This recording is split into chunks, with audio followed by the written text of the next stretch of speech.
नमस्कार मित्रों, मैं एस.वी. भारद्वाज आपका स्वागत करता हूं। मकर राशि के लिए, मकर लग्न के लिए चर्चा करेंगे मंगल के राशि परिवर्तन का आपकी ज़िंदगी के ऊपर कैसा प्रभाव रहेगा। 21 जनवरी 2 दिन पश्चात मंगल मिथुन राशि में आपके 6th हाउस में रिपु स्थान में गोचर करेंगे और यह 3 अप्रैल तक यहाँ पर रहेंगे। 7 दिसंबर को वक्री हुए थे कर्क राशि में और कर्क राशि में आज भी अभी गोचर कर रहे हैं, परंतु 21 जनवरी को यह मिथुन राशि में आ जाएंगे।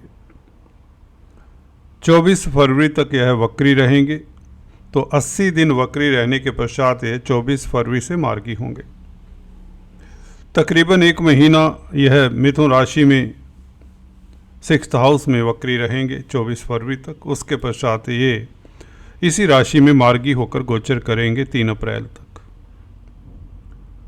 चर्चा को आगे बढ़ाने से पहले क्या आपकी ज़िंदगी के ऊपर इसका प्रभाव पड़ता है, निवेदन करना चाहूँगा। अगर आप पहली बार हमारे इस चैनल पर आए हैं तो कृपया लाइक करें, शेयर करें, सब्सक्राइब करें। 6th हाउस में यूँ तो क्रूर ग्रह बहुत अच्छा फल देते हैं। 3, 6, 11 भाव, इन्हें हम क्रूर ग्रह, इन्हें उपज स्थान कहते हैं। तो यहाँ पर ये मंगल बुरा फल तो नहीं देंगे, ये आपको बताना चाहता हूँ। हाँ, क्योंकि वक्री हैं उसके कारण आपके कौन से क्षेत्रों को प्रभावित कर सकते हैं उसकी बात भी करते हैं। मंगल जोश के कारक हैं, एनर्जी के कारक हैं, और एनर्जी आपको बता दें डिस्ट्रक्टिव भी हो सकती है, कंस्ट्रक्टिव भी हो सकती है।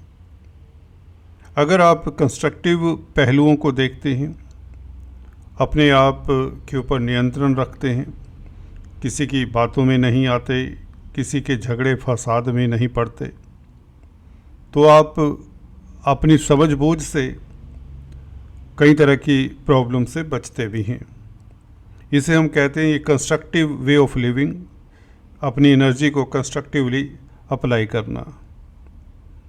इसके अलावा अगर आप किसी के भड़काने पर या किसी के एक्साइट करने पर कहें तो आप अपनी एनर्जी को यूज करते हैं, तो उसका परिणाम दुश्मनी हो सकता है, लड़ाई झगड़ा हो सकता है, कोर्ट कचहरी हो सकता है। तो इस अवधि में आपको ये ध्यान देना होगा कि आपकी एनर्जी कंस्ट्रक्टिव रहे और डिस्ट्रक्शन के रास्ते पर मत चलें, क्योंकि वक्री हैं तो इस तरह की स्थितियां, इस तरह के ग्रह कहीं भी बैठे हों। वक्री ग्रह का काम क्या है? वक्री चाल क्या होती है? उल्टी चाल होती है, ग्रह की अस्वाभाविक चाल। मार्गी चाल जो डायरेक्ट मोशन होता है उसे हम कहते हैं स्वाभाविक चाल। तो अस्वाभाविक मोशन में जब भी कोई ग्रह होगा तो कुछ ना कुछ दिक्कत दे सकता है, परंतु यहाँ पर पॉजिटिव बात यही है कि 6ठे भाव में ग्रह नुकसान इतना नहीं करते, फ़ायदा ही करते हैं, जोश देते हैं। जोश से आपको, अगर आप होश में रहते हैं तो इसका फल मीठा होगा। तो बुद्धि के ऊपर नियंत्रण रखें, क्योंकि बुध के ऊपर भी मंगल की अष्टम दृष्टि है। हालांकि बुध के भाव से ही मंगल प्रभावित करेंगे आपकी ज़िंदगी को। आपके लगन को देख रहे हैं तो लगन के ऊपर इसका प्रभाव बुरा नहीं कह सकते, क्योंकि लाभ स्थान के भी मालिक है मंगल। लाभेश होकर लगन को उच्च की दृष्टि से देखते हैं, जहाँ पर बुध 24 तारीख से आ जाएंगे और सूर्य हालांकि 13 फरवरी तक ही यहाँ पर रह पाएंगे। तो बुध के साथ खासकर योग मंगल का बुरा तो नहीं कहा जा सकते, क्योंकि बुध वैसे ही भाग्यस्थान के मालिक हैं और मंगल 11वें भाव के मालिक हैं। तो परिश्रम से, एनर्जी से, जोश से आपके पास धन आने के योग बनते हैं। आप शत्रुहंता रहेंगे, सफल कंपटीटर्स रहेंगे और परिश्रम के कारण, अपने अनथक प्रयास के कारण आप कोई बड़ी बाजी भी मार सकते हैं। कोई बड़ी बात नहीं, क्योंकि भाग्य आपका प्रबल रहेगा। भाग्य के कारण लाभ के संकेत मिलते हैं। देखिए, भाग्य स्थान के मालिक ने संबंध लाभेश के साथ कर लिया है। बुध भाग्य स्थान के मालिक का संबंध हो रहा है मंगल के साथ, जो कि लाभ स्थान के मालिक हैं। तो आय के साधन भाग्य के कारण भी बढ़ेंगे, आपके कर्मठ होने के कारण भी बढ़ेंगे, आपके जोश के कारण भी बढ़ेंगे, आपके ये जो लाभ के उपाय हैं, लाभ के साधन हैं, वो बढ़ेंगे। चतुर्थ भाव का मालिक भी है मंगल, तो यहाँ पर ये योग इतना अच्छा नहीं है। सुख भाव का मालिक छठे भाव में बैठे तो सुख में कमी आती है, रोग कष्ट शत्रुता के कारण नहीं हो सकता है। मदर के स्वास्थ्य का ख्याल रखें और चंद्रमा को बलि रखें इस अवधि में।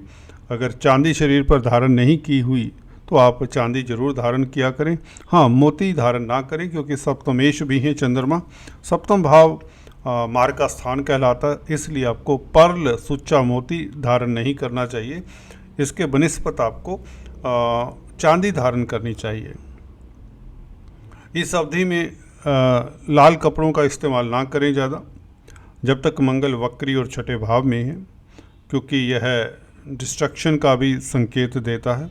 हालांकि छठे भाव में मंगल स्ट्रोंग होते हैं तो इसको ज़्यादा स्ट्रेंथ की और ज़रूरत नहीं होगी। कुल मिलाकर मंगल की अगर चतुर्थ दृष्टि की बात करें तो मंगल भाग्य स्थान को देखते हैं। 11वें भाव का मालिक ये भी बुध की राशि को देखता है। बुध की राशि में बैठकर बुध की राशि को देख रहा है, बुध को देख रहा है, तो बुध के ऊपर पूरा नियंत्रण है इस मंगल का। तो आपको बुध के भी उपाय करने चाहिए। बुध बुद्धि है, ताकि बुद्धि और वाणी आपकी और आपके रिश्ते बुध से संबंधित वह ठीक ठाक रहें। इसलिए आपको बुध के उपाय करने चाहिए। खासकर अगर आप पन्ना धारण करें तो भी अच्छा है और ग्रीन वेजिटेबल्स का दान करें तो भी अच्छा है। विदेशी मामलात में विदेशी कंपनियों में कामकाज करने से लाभ होगा, ये बात तो निश्चित है, क्योंकि लाभेश मंगल का संबंध भाग्यस्थान से है, केतु से है। हालांकि गुरु की दृष्टि भी भाग्यस्थान के ऊपर है, तो आप अपने विजन के कारण, अपने फोरथॉट के कारण, अपने दूरदृष्टा स्वभाव के कारण आपको लाभ होता है। विदेशी कामकाज में, एक्सपोर्ट इंपोर्ट के कार्यों में आपको सफलता मिलती है। आपकी सोच परिपक्व होती है, कामयाबी जिससे मिलने के योग बहुत ज़्यादा प्रबल हैं और इनकम के साधन बढ़ने के योग बनते हैं। 12वें भाव के ऊपर दृष्टि इस मंगल की, विदेशी कामकाज में सफलता, मेडिकल क्षेत्र में है तो सफलता, सोशल वर्क करते हैं तो सफलता। तो कुल मिलाकर मंगल का ये गोचर आपके लिए बहुत सुखद है। खासकर लगन के ऊपर दृष्टि, उच्च की दृष्टि, ये आपके भाग्य में वृद्धि करेगी और जिसके कारण आपका व्यापार चलेगा। व्यापार के कारक हैं बुध, तो कमीशन के कामकाज से सफलता मिलेगी। कुल मिलाकर यह योग बहुत अच्छा है, परंतु झगड़े फसाद से दूर रहें। अदरवाइज़ छठे भाव में बैठकर मंगल आपको कोर्ट कचहरी में तो फतेह देते ही देते हैं, सफलता देते हैं, रोग कष्ट दूर करते हैं। अगर आप आर्मी, डिफेंस, पैरामिलिट्री फोर्सेस में हैं तो आपके लिए अच्छा योग है। अगर आप होटलियर्स हैं, भूमि से संबंधित कामकाज करते हैं तो आपके लिए अच्छा योग है। भाग्य आपका साथ देगा, क्योंकि भाग्येश बुध के साथ संबंध है, भाग्यस्थान के साथ संबंध है, तो किस्मत आपकी प्रबल रहेगी। कुल मिलाकर आपके लिए समय उत्तम है, भाग्य साथ देने वाला है और किस्मत के कारण आपके धन की वृद्धि होगी और शत्रुओं के ऊपर आप हावी प्रभावी रहेंगे। अजात शत्रु कहीं तो योग बनता है। किस्मत के कारण आपके काफ़ी शत्रु समाप्त होंगे। कंपटीशन किसी तरह का भी है, कार्यस्थल पर है, जॉब में है, नौकरी में है, पढ़ाई में है, उस कंपटीशन में आप विजयी होते हैं। ये मंगल का प्रभाव देखने को मिलेगा 3 अप्रैल तक, जब तक मंगल यहाँ पर है। उसके पश्चात मंगल फिर से राशि परिवर्तन करेंगे 3 अप्रैल को, तब यह कर्क राशि में मार्गी अवस्था में आएंगे। दोस्तों, मंगल का प्रभाव आपके लिए कुल मिलाकर काफ़ी सुखद है।